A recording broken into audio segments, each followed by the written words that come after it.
Good morning everyone and Bonjour à tous et merci d'être avec nous aujourd'hui. C'est la première fois que le pavillon français propose une session sur l'énergie nucléaire. La troisième fois, pardon, puisque ça a eu lieu à Glasgow et à Sharm el-Sheikh. Donc c'est la troisième année consécutive. Nous sommes heureux de pouvoir recevoir Madame Agnès Pannier-Runacher, ministre de la Transition énergétique de la République française. Après l'annonce qui a été faite le 2 décembre par le secrétaire d'État d'un triplement de l'énergie nucléaire d'ici 2050, je voudrais vous remercier pour votre leadership de porter ce projet, car c'est en continuité avec les travaux de l'Alliance nucléaire que vous menez en Europe avec 14 États membres plus le Royaume-Uni, tout comme la déclaration qui a été faite sous la direction de l'OECD à Paris fin septembre pour les États de l'OCDE. Cette session sera nous verra essayer de comprendre quels sont les défis pour ce qui est du triplement de l'énergie énergétique, les scénarios qui ont été faits par l'OCDE pour l'Europe, pour la France, et nous verrons comment remplir les objectifs. Merci beaucoup de recevoir cette session, merci au pavillon français et merci à vous.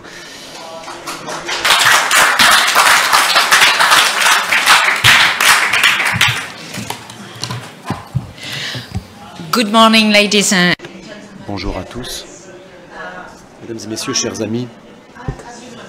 Comme vous le savez, je suis très heureuse d'être ici et de célébrer les solutions nucléaires parmi toute la palette de solutions qui nous aideront à converger vers la neutralité carbone d'ici 2050.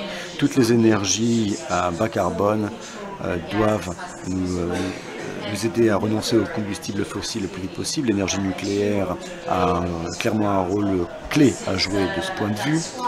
C'est pourquoi la France ainsi que les États-Unis et les Émirats arabes unis ont lancé cette initiative visant à tripler les capacités nucléaires d'ici 2050, ce qui a été adopté ici à Dubaï. C'est la première fois. C'est la première COP qui souligne le rôle de l'énergie nucléaire pour ce qui est de la lutte contre le changement climatique. C'est un succès majeur et, dirais-je, un long chemin. Avec cette COP, nous réparons une injustice majeure et une erreur majeure. Trop longtemps, en effet, l'énergie nucléaire a été ignorée lors des négociations climatiques et lors des COP. Je suis donc heureuse de voir autant d'événements être organisés lors de cette COP 28 autour de l'énergie nucléaire. Nous nous basons sur des données scientifiques, sur des faits. C'est pourquoi je voudrais saluer le travail extrêmement important qui a été réalisé par le GIEC, l'Agence énergétique internationale, l'Agence internationale de l'énergie atomique et l'Agence nucléaire de l'OCDE. Un rôle majeur dans ce combat contre le réchauffement climatique pour établir des faits qui nous permettent aujourd'hui de déclarer que notre objectif de triplement de l'énergie nucléaire d'ici 2050 est basé sur les faits. Cette déclaration est un signal fort lancé aux industries et à toutes les parties prenantes. Nous leur demandons de faire leur travail. Le but est ambitieux, la barre est placée haut, et tant mieux. Je suis heureuse de voir Yves de Bézet représenter aujourd'hui le directeur général ainsi qu'Ave Maillard qui est directeur général de la CSFM. Europe, le partenaire européen de l'Alliance nucléaire que vous avez mentionné, leurs homologues du monde entier. Nous avons mis ensemble des politiques au niveau national, au niveau européen et au niveau international. Le financement du nucléaire est de la plus haute importance. Nous avons donc besoin que la Banque mondiale ainsi que les banques de développement multilatéral commencent par financer l'énergie nucléaire pour le bien C'est vrai pour le Fonds régional européen, mais aussi vrai de toutes les banques de développement multilatérales. Le secteur du nucléaire devra bien sûr faire sa part. Il y a encore beaucoup de pain sur la planche, de manière à ce que nous puissions effectivement tripler l'énergie. Cela demande beaucoup d'actions de la part des entreprises qui sont celles qui auront à concevoir et à mener les projets. Les entreprises sont les gardiens de l'excellence opérationnelle, ce sont les entreprises qui recrutent, qui vont devoir recruter des milliers de gens très bien formés d'ici 2050.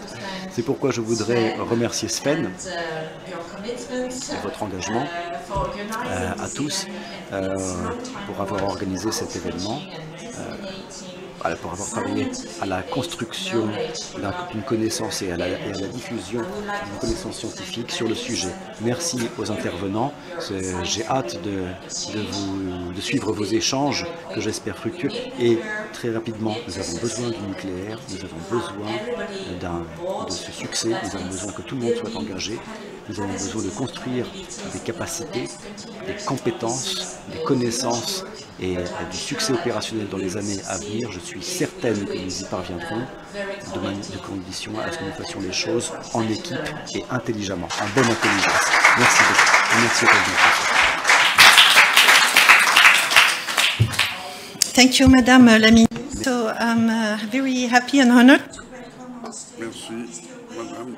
Maintenant, Monsieur Wei Wang, qui est directeur du département de planification de l'énergie nucléaire, de l'EEA, et M. Michel Barthélémy, qui est le conseiller de l'agence européenne, directeur pour l'Europe, M. Hervé Maillard, et Madame Victor Tripathi, présidente des Voix du nucléaire. C'est une OGM. On va vous donner d'actualiser les projections pour le futur. Alors, parlez-nous de votre méthodologie. Et si on pouvait passer des travaux de l'OSCE et les nôtres. Alors, je pense que nous avons des diapos. Bonjour, merci beaucoup pour l'invitation pour ce pavillon français, pour faire partie de cette discussion très si importante. Je pense que, parce que vous voyez sur cette diapo, c'est une notion qui parle des projections. Nous avons utilisé cette méthodologie depuis plus de 40 ans. On l'a commencé dans les années 80. Tu sais que les gens, il y a des projections qui sont mal comprises déjà. En fait, nous avons une autre méthodologie que nous utilisons dans les décennies passées. Nous avons la high case et low case, c'est des projections développées et moins développées. Alors on regarde des projections de ressources différentes, IAE, de l'Agence nucléaire mondiale. Alors il y a aussi des publications. Il y a aussi des sources de données statistiques pour donner des statistiques sur l'énergie et le développement. Nous essayons de développer et d'actualiser ces projections annuellement. Alors si on regarde ça, parce que les gens disent que c'est les attentes de l'agence. Non, en fait, non. Non, on le fait différemment. On le fait de manière conséquente qui montre ce que ça pourrait être sur la base des informations que nous avons. Notre projection low case, vient des informations accessibles sur le marché. Mais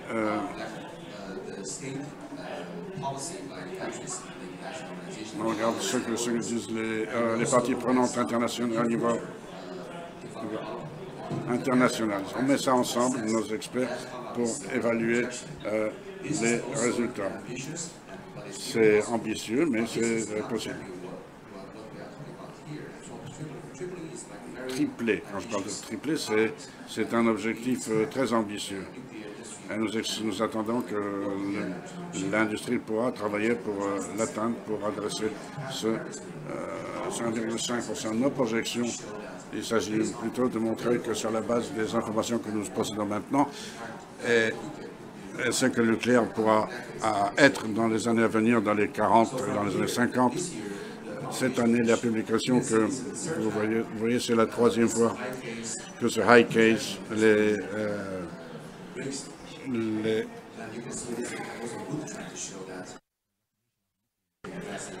il s'agit d'adresser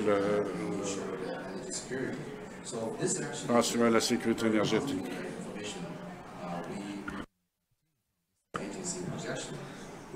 Alors ici, les projections que vous voyez, c'est ce que nous obtenons. Peut-être plus tard, on pourra faire plus de discussions pour mieux comprendre cette méthodologie. Sur la diapo suivante, vous pouvez voir comment ça a l'air région par région. On voit que le high case et le low case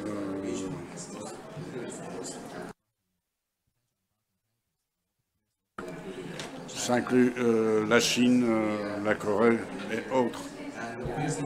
Évidemment, on peut voir des incertitudes, c'est l'Europe surtout. Là, on voyait, même si on voit un développement très positif en Europe, le nucléaire a été inclus dans la taxonomie de l'Union européenne, ensemble avec le gaz et autres ressources. Mais aussi, il y a des problèmes ici, comme aux États-Unis, même si les États-Unis ont la plus grande flotte de centrales nucléaires. La part du nucléaire dans leur mix est ambiguë. Alors ces annonces faites à la COP, parce que ce type d'annonce d'hypothèse positive, c'est fait par des pays qui parlent de doubler ou tripler. Aussi le président français Macron et le premier de Croo de Belgique. Nous savons qu'il va y avoir un sommet nucléaire en mars de l'année prochaine. Toutes les déclarations des parties prenantes, tout ça, c'est des informations que nous pouvons prendre en compte lorsque nous préparons la nouvelle version de nos projections. Parce que ça montre de la dynamique dans le nucléaire. Donc ça peut se refléter dans la version suivante des projections nucléaires en 2024. Et ça donnera ça donnera des données beaucoup plus ambitieuses, je pense. Donc, je vais m'arrêter là. Merci beaucoup, oui. Alors Michel Barthélémy, le CDE, a publié le premier rapport sur le triplage des capacités. Est-ce que vous pouvez nous dire plus sur votre méthodologie? D'où viennent les chiffres, les données? Merci Valérie. Merci beaucoup pour l'invitation. C'est très bien d'être ici. Je suis heureux d'être ici au pavillon français. Nous avons parlé de nucléaire depuis 3 ans. En fait, en venant ici, je me suis rendu compte que la première fois que nous avons publié nos résultats, c'était au pavillon français à Glasgow. En 21. À l'époque, lorsqu'on parlait de nucléaire, n'était pas mainstream comme aujourd'hui. Je veux dire comme panaché. Aujourd'hui, votre présence joue un rôle clé et pour entendre la voix qui était entendue à Glasgow. Nous avons accompli beaucoup depuis ce temps-là. Sur la diapo suivante, je vais vous dire un peu, vous parler un peu de ce scénario que nous avons publié à NEA l'année dernière. L'histoire derrière tout ça, c'est que nous avions commencé à regarder toutes les différentes projections et que le GIEC avait revues dans ce scénario. Lorsque nous regardons sur les projections du nucléaire, sur les 19 trajets prévus par le GIEC, tout ça dans le contexte des objectifs 2050, en moitié, ça veut dire un peu moins de 200 MW de capacité installée en nucléaire. Lorsque nous regardons ces chiffres, comparé à où nous étions à Glasgow en particulier, en 2021, on a vu que ces ambitions étaient excessives. Peut-être que c'est impossible de faire ce qu'on va. On a commencé à travailler autrement. On est parti des prévisions bottom-up. On a regardé le conservatisme et les aspirations. Et le diviser entre des opérations à long terme de la construction à grande échelle du nucléaire et des petits. Alors ce projet, nous l'avons divisé entre l'application pour la puissance, pour le grid, et des applications non pas énergétiques, mais tout simplement pour des secteurs. Alors d'une partie donc l'électricité d'un côté et les possibilités de décarbonisation des process des industries. Alors avec cet exercice, nous avons pensé que en fait tout ça mis ensemble pourrait nous permettre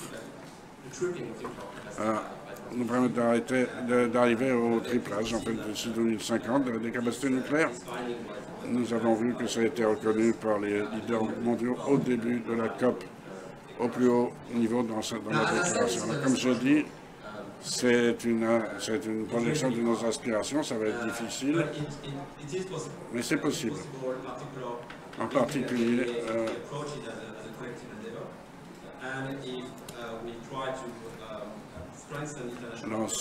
on va renforcer la coopération internationale, les partenariats, en particulier les pays de l'ACMD. Alors pour là, il y a quelques mois, on a fait avec la ministre Panny Palaché, on a fait une rencontre de l'OCDE à Paris. 20 ministres et 14 directeurs des industries. Nous avons eu le plaisir de voir que collectivement, il y a des ambitions très élevées pour travailler ensemble, pour tripler les capacités d'ici 2050. Et j'ai le plaisir de dire que nous prévoyons une deuxième édition en septembre de 2024. Je vais terminer en ajoutant qu'entre les priorités clés qui ont été identifiées pendant cette demande, le financement est évidemment le plus important, la chaîne d'approvisionnement aussi, mais il y avait aussi des intérêts spécifiques dans des SMO. Il y a des pays qui veulent accélérer le déploiement des SMO, surtout pour les applications non énergétiques, pour l'industrie. Et là, la dernière chose que j'ai à dire, c'est je voulais tout simplement remercier la France, encore une fois, d'avoir rejoint cette initiative que nous avons lancée sur l'accélération des SMO.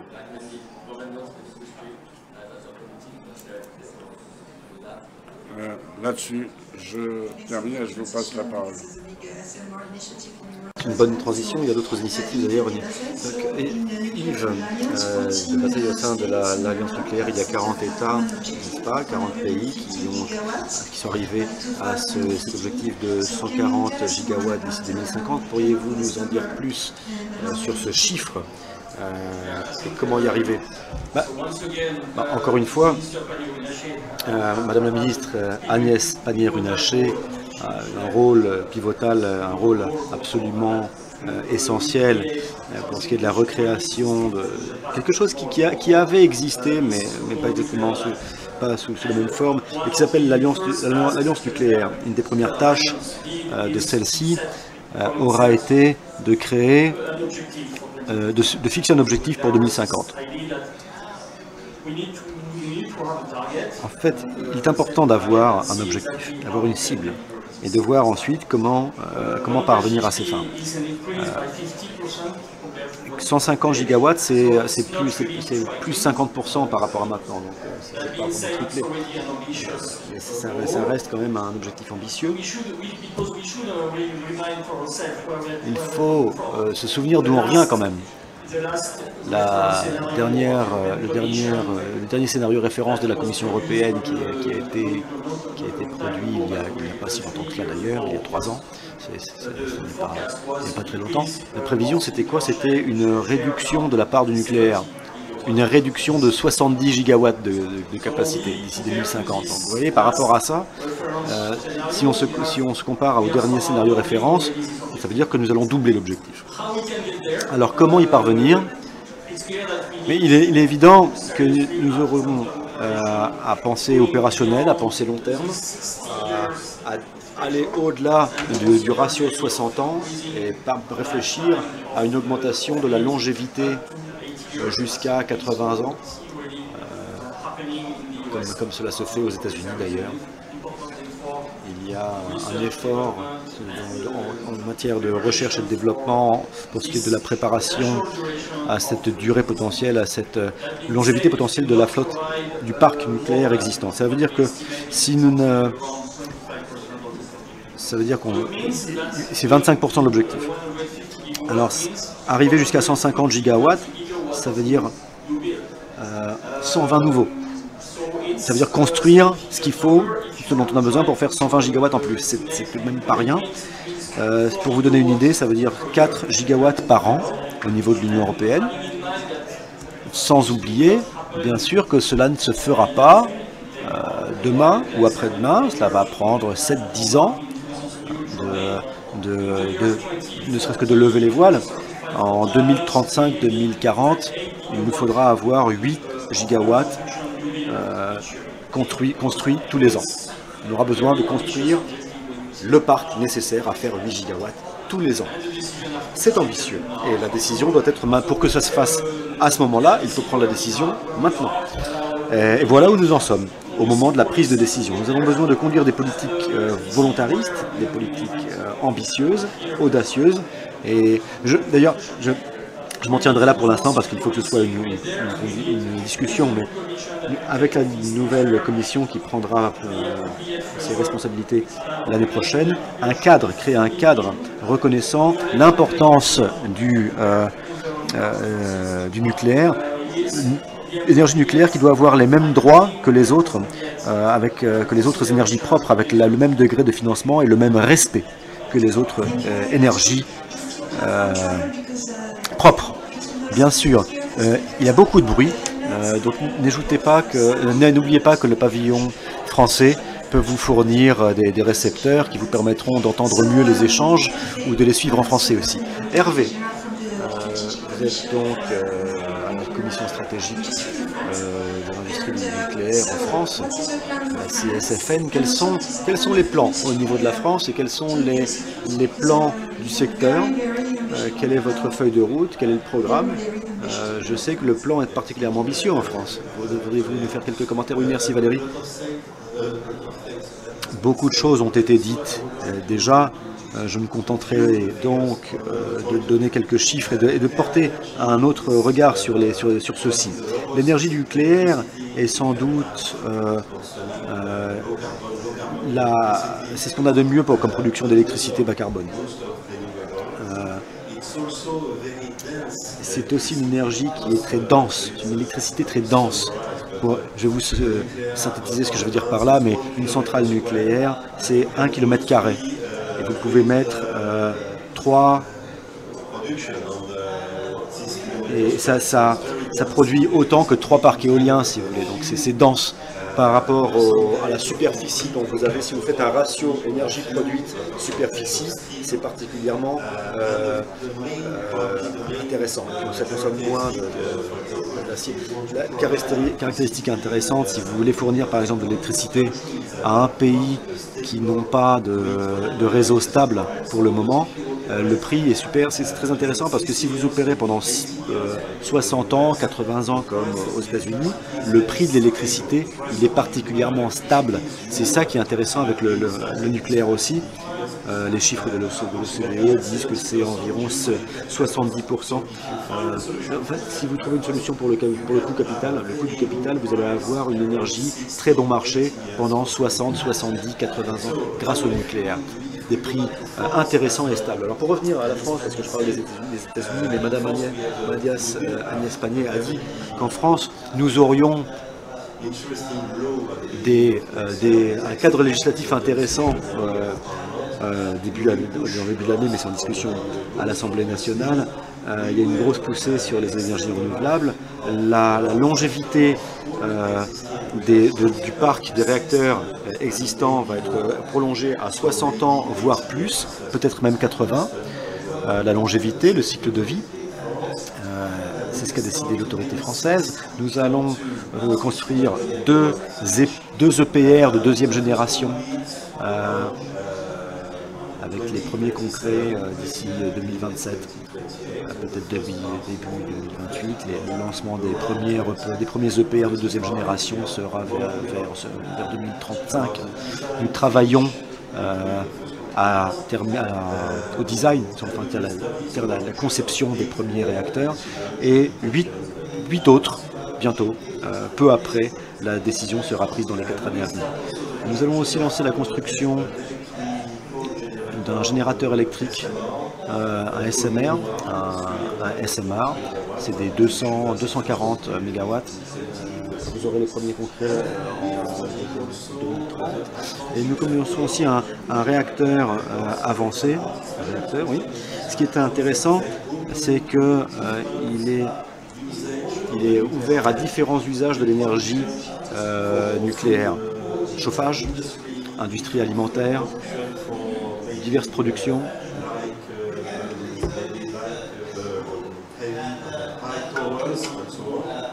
Des hautes tours, par exemple, de la transmission pour le recyclage des combustibles. Et puis bien sûr, ces réacteurs de haute volée high-tech vont aussi faire de l'électricité, ce qui est le métier premier. Alors une fois tout cela dit, je pense qu'il y a trois problèmes à résoudre. C'est comment financer tous ces projets, déjà. Le nerf de la guerre, c'est toujours le rôle des États d'expliquer aussi, entre autres. Alors Madame Agnès Pannier-Runacher nous a quittés, mais je pense qu'elle aurait été d'accord avec moi. Le deuxième facteur important, c'est l'industrie, le secteur. Nous aurons une industrie locale, un secteur local. Et quand je dis local, c'est pas pour dire qu'on va envoyer des acteurs français partout, qu'on va être chauvin. Mais c'est ça que je veux dire. Il faut des industries locales, il faut créer des emplois, il faut bien payer les gens, parce qu'il y a toujours de l'emploi sur place, parce qu'il n'y a pas que la construction, il n'y a pas que l'opération, il n'y a pas que l'exploitation, il y a aussi la maintenance. Et puis des compétences, ça demande des compétences, de la formation. Nous allons devoir trouver 11 000 personnes. La cabinet n'est pas très sûr du chiffre, mais on va créer beaucoup d'emplois, en tout cas dans la filière nucléaire en France, très bientôt. Donc nous travaillons très dur avec le gouvernement français sur ces 3 sujets. On fait ce qu'on appelle le contrat. Avec le gouvernement français, c'est un contrat signé entre les différentes parties prenantes en France, les universités, l'industrie, et les banques ou encore des fonds d'investissement. Donc, comme la loi a été mise au Parlement il y a quelques semaines, nous essayons de décrire maintenant en détail ce contrat et nous voulons le signer au 2e trimestre de l'année prochaine. Donc, il décrit tous les objectifs, tous les plans d'action dans le domaine. Merci beaucoup. Milto, nous avons des données d'Europe qui nous montrent que l'opinion est en faveur du nucléaire, plutôt. C'est que disent les organismes de gouvernement. Donc, qu'est-ce que vous avez accompli? Et dites-nous aussi, qu'est-ce qui va suivre? Est-ce que, à moins que vous ayez fini tout le travail, est-ce que vous sentez qu'il y a encore du travail à faire? Merci beaucoup. Merci pour cette invitation et pour tout ce qui a été décrit par les panélistes parce que ça justifie encore plus tout ce que je suis prêt à vous dire. Et le rôle des NGO maintenant. Nous devons quitter tout doucement les 30 années d'antinucléarisme qui avaient été presque institutionnalisées. Les académies, la politique, la réglementation, dans tout qui se passe autour des projets de l'industrie nucléaire. C'était une stratégie d'étranglement, beaucoup de désinformation qui ont conduit à des projets, à réaliser une prophétie qui se réalise elle-même. Tout ça pour dire, l'industrie nucléaire, tout ça c'est trop long, trop cher. C'est ce dans quoi nous étions. Toutefois, il faut se souvenir que nous avons 30 ans devant nous avant d'arriver à net zéro, les objectifs à 2050. Donc nous avons 30 ans pour changer cette situation que nous avons hérité des antinucléaristes. Le rôle de NGO ici est complexe. Premièrement, c'est une question de démocratie. La population qui sont en faveur du nucléaire n'est pas vraiment représentée. Il n'y a pas de structure d'organisation pour véhiculer savoir. Et ces gens sont invisibles de participer aux discussions. Récemment, en France, nous avions eu un très bon exemple lorsque nous avons eu un débat public organisé sur le PR2 de Poly. Il y avait des chiffres très précis, des statistiques très précises qui disaient que 2 tiers des gens devraient être donnés pour l'antinucléaire, alors que 2 tiers de la population est en faveur du nucléaire. Donc 60% de la population a été effacée et les voix étaient pourtant bien présentes. Mais nous avons dû nous battre pour les droits de pour avoir la voix. La deuxième chose, c'est que l'opinion commence à changer. Nous devons la consolider et la développer. À cela, je voudrais mettre l'accent sur le fait que cette COP est une COP du nucléaire. Mais essentiellement, c'est parce que elle a libéré les écosystèmes qui appartiennent le sujet, enfin. Les gouvernements étaient là. Ils disaient que les industries aussi veulent aller vers le nucléaire. Les gouvernements, il faut voir et anticiper les discussions qui ont lieu parce que bientôt même l'Union européenne va faire ça. C'est pas encore entièrement un sujet de vraie conversation, mais ça commence à l'être tout doucement.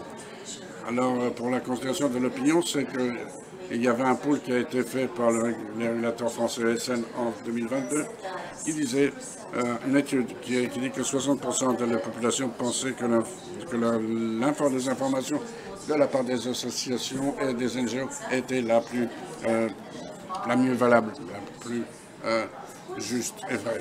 Comme vous le savez, bien sûr, la majorité des NGO aujourd'hui sont toujours des antinucléaires aujourd'hui. Ça veut dire qu'il y a 60% des informations qui arrivent aux gens de la part de 2% qui sont antinucléaires. Il y a une importance le recrutement, c'est très important ce qui a été mentionné. Aujourd'hui en France, puisque nous sommes dans le pavillon français, moins de jeunes gens qui sont en faveur du nucléaire, les jeunes. Nous avons dit que l'industrie avait besoin de 100 000 nouveaux employés, dont 60 000 ingénieurs, et que l'industrie nucléaire, la transition énergétique, et que le pays n'a que 40 000 nous devons convaincre les jeunes, cette génération, de rejoindre l'industrie nucléaire. Et les secteurs de transition énergétique montrent 4e point. Je vais assez vite parce que vous l'avez tous mentionné, la nécessité pour l'industrie nucléaire d'être sur le terrain. Ces projets doivent sortir de ce de cette approche négative. Il faut avoir accès au financement du secteur privé et du public, y compris l'Union européenne. Il faut bien être présent dans les métiers. C'est donc une industrie à long terme, donc il faut vraiment faire ces actions. Je ne vais pas avancer plus loin, mais on prend en considération toutes ces questions de législation et ils sont adressés au public. On va faire des consultations. Bien sûr, la population doit être d'abord. Et ces consultations sont nécessaires pour ces projets. En continuité, et ça doit être présent pendant toute la continuité de la vie de ces centrales. Les délais maintenant, les débats, les dates maintenant et les retards. Ce qu'on veut faire maintenant, c'est ne pas faire plus de retard, parce que nous sommes déjà en retard. Aujourd'hui, le retard d'un an pour mettre en place un RP2, c'est 10 millions de CO2 supplémentaires dans l'air. Pardon, 4 millions de tonnes de CO2. De particules, tout ça, PM10, PM2, des oxydes d'azote, de soufre et 2 millions de gaz, autres gaz en plus. C'est pour un an de retard pour mettre en place un RP2. Donc, en tant que citoyen, nous voulons que ça arrive. Maintenant, la société civile doit être à bord, car l'énergie nucléaire sera à la base de nos futurs systèmes. C'est pas mon opinion, c'est pas de la magie, c'est rien de ça. Ça va reprendre la place des carburants fossiles.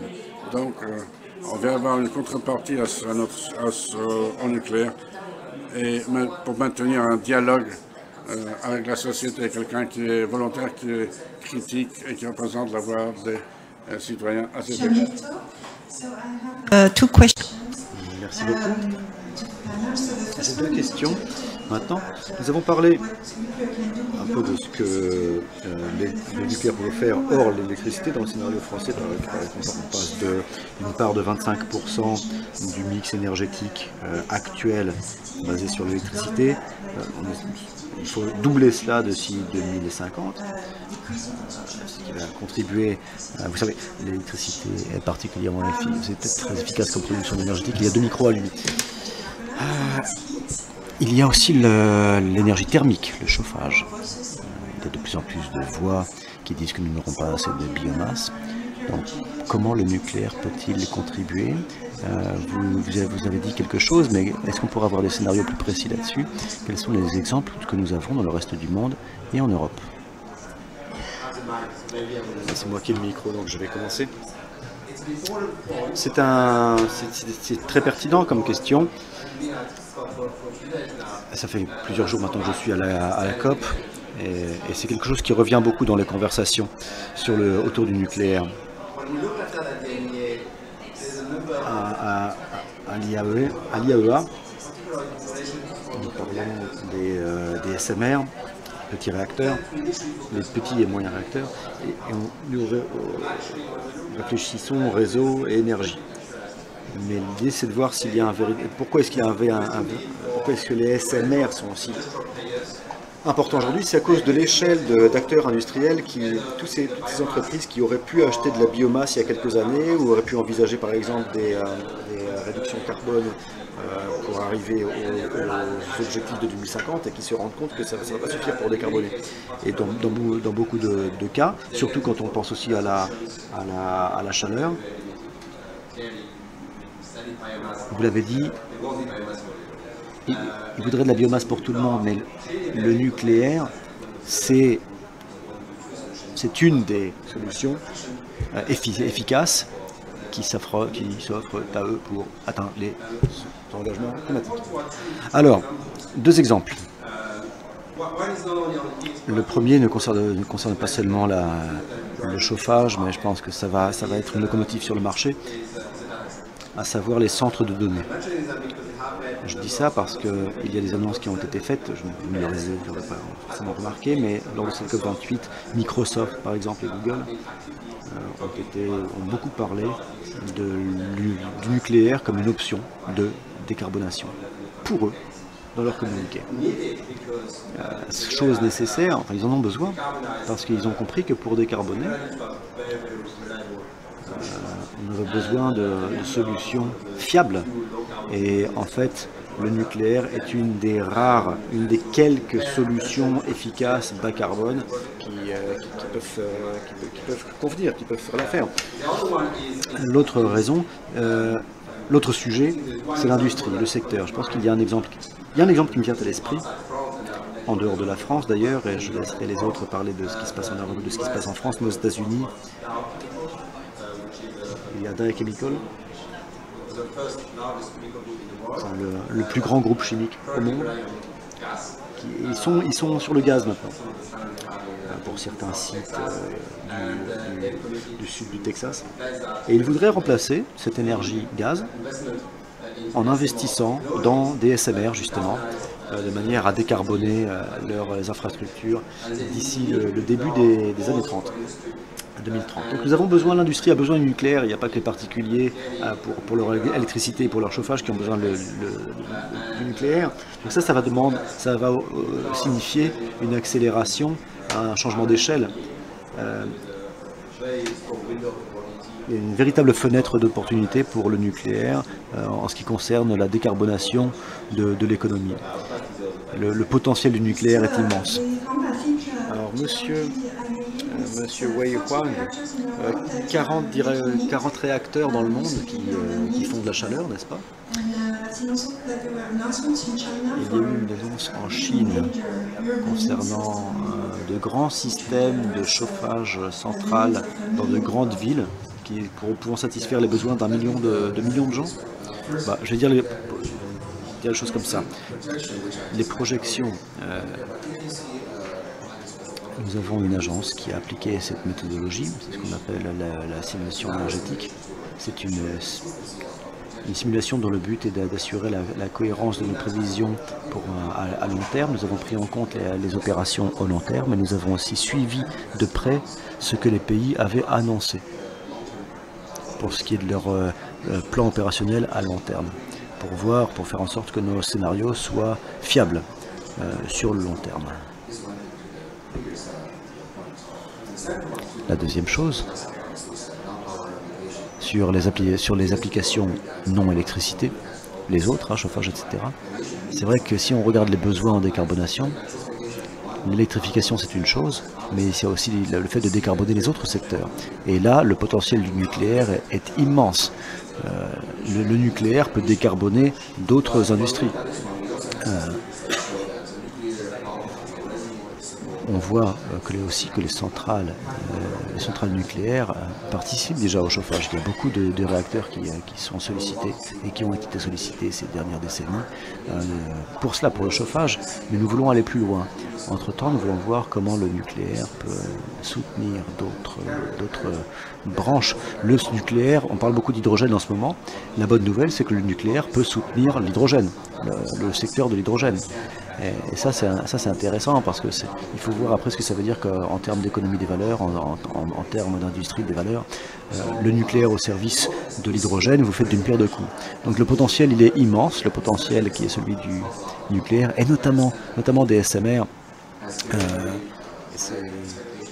Il y a beaucoup d'attentes par rapport à eux et je pense que c'est une bonne chose parce qu'on se rend compte qu'il y a le rôle va être démontrer le rôle des SMR.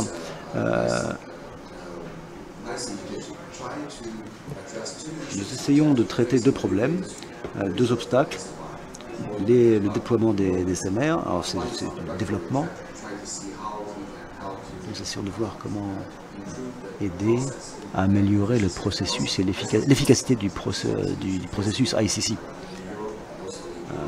En Europe, aux États-Unis, il y a autre chose. c'est que l'industrie essaie de trouver une manière d'harmoniser, de standardiser, de normaliser le processus de développement technologique et la production, ainsi que la construction, pour faire en sorte que des projets puissent être réalisés en temps, en heure et en budget, pour ainsi dire. C'est à cela que nous travaillons. De plus, l'initiative neutralité carbone. Selon les projections, nous comprenons que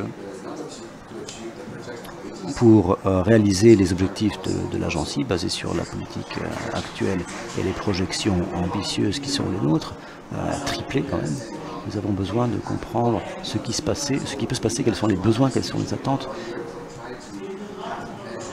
Il faut capter le potentiel en faisant des études de scénarios basées sur les pays pour faire en sorte de savoir que faire sur le terrain pour que tous les objectifs soient atteints. Pour finir, il y a le portail SMR.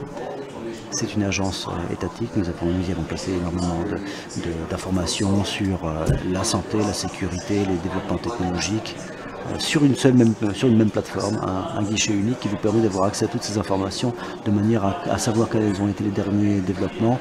Et vous pouvez approfondir votre connaissance de manière attractive, parce que si on regarde maintenant les 80 designs différents, les 80 conceptions différentes de SMR, il y en a très peu qui sont opérationnels finalement maintenant et qui sont construites. Alors, il y en a en Russie, une quarantaine en Russie.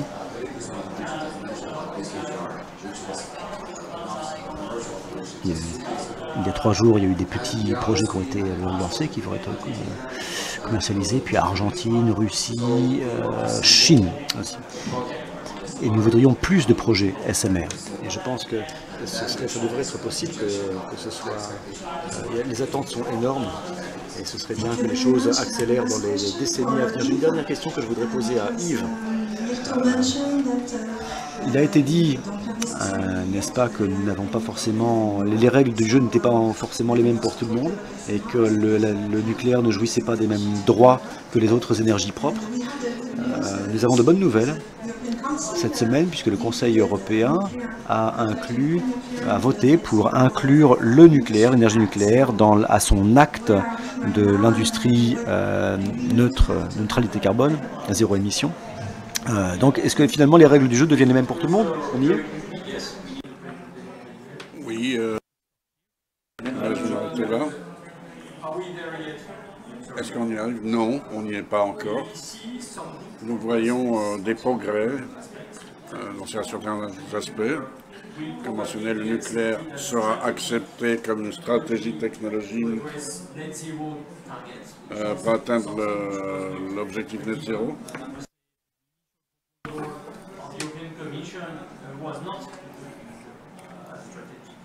Parce qu'avant, la Commission européenne n'incluait pas le nucléaire comme solution stratégique, donc on voit du progrès dans le domaine. Il y a aussi des développements intéressants dans la réforme du marché électrique. Donc on est éligible comme source à bas carbone, comme il y a 3 ans. Donc on a des résultats. Probablement le suivant sera la création de l'Alliance SMR. Ça va aussi donner une force politique, couple on pourrait dire, avec quand il va falloir faire quelque chose. Ça sera aussi la responsabilité de l'industrie de s'assurer que cette alliance délivre, qu'elle fait ce qu'on lui demande. Nous devons être sûrs que nous avons tout le monde d'abord. On va revenir sur la question précédente. La question maintenant de la production de chaleur, mais aussi l'hydrogène, sont des aspects de cette alliance aussi. Parce que nous jouons aussi le rôle d'avoir une plateforme ensemble avec les utilisateurs. Il est bon d'expliquer ce que le nucléaire peut fournir, mais je pense que c'est mieux encore si on a un feedback direct des utilisateurs, des usagers, en dialogue avec nous, on va faire connaissance avec leurs vrais besoins. Nous devons nous assurer que nous créons ce dialogue et qu'on mène des conversations secteur par secteur sur la manière d'adresser les soucis, parce que ce qu'on voit au quotidien en Europe, il y a des utilisateurs, des usagers intenses qui tapent à la porte et disent que les panneaux solaires ne résoudront jamais les besoins de la production de l'acier. Bon, contribution, oui, mais ce n'est pas une solution à 100%. Donc ils nous demandent est-ce qu'on peut avoir un SMA ou quelque chose? Ben, la réponse n'est pas immédiate. Nous devons en tout cas mener ce dialogue pour savoir où nous en sommes. Et la dernière chose que je veux dire, c'est parce que nous devons faire beaucoup de progrès, surtout au niveau des financements de l'Union européenne. Le nucléaire n'est pas pour l'instant éligible. Il y a beaucoup de travail à faire. C'est un objectif à long terme. On voit une perte de résistance dans ce domaine, donc doucement, ça sera le travail de la commission suivante d'adresser ce sujet ensemble avec les pays de l'Alliance nucléaire pour voir comment nous pouvons progresser. Voilà. Merci beaucoup. 5 secondes dans la discussion, nous n'allons pas oublier, le carburant, parce qu'on parle de tout ça, l'hydrogène, etc. Mais le carburant peut aussi être un objet de transmutation dans les nouveaux réacteurs. En Europe, nous devons développer probablement la production de carburant pour ces réacteurs. On donne ça, etc. Oui, je pense que il y a une déclaration du côté carburant pour la conversion, pour l'enrichissement, mais et pour la fabrication. N'est-ce pas? La dernière chose, c'est que dans les semaines à venir de l'année, il va y avoir des consultations publiques pour ces projets. Et nous avons vu ce qui arrive avec les projets CGO en France. Parce que l'endroit de stockage n'est toujours pas prêt. Je suis confronté avec les protestations de la population. Et pourtant, c'est critique pour l'indépendance énergétique de l'Union européenne. Il y a aussi le stockage, ça c'est encore un sujet. Même du côté du cycle du carburant, le public et la compréhension de l'opinion publique va être critique. Oui, merci beaucoup. Merci beaucoup d'être avec nous. On va être présent sur le site web du ministère. Merci beaucoup.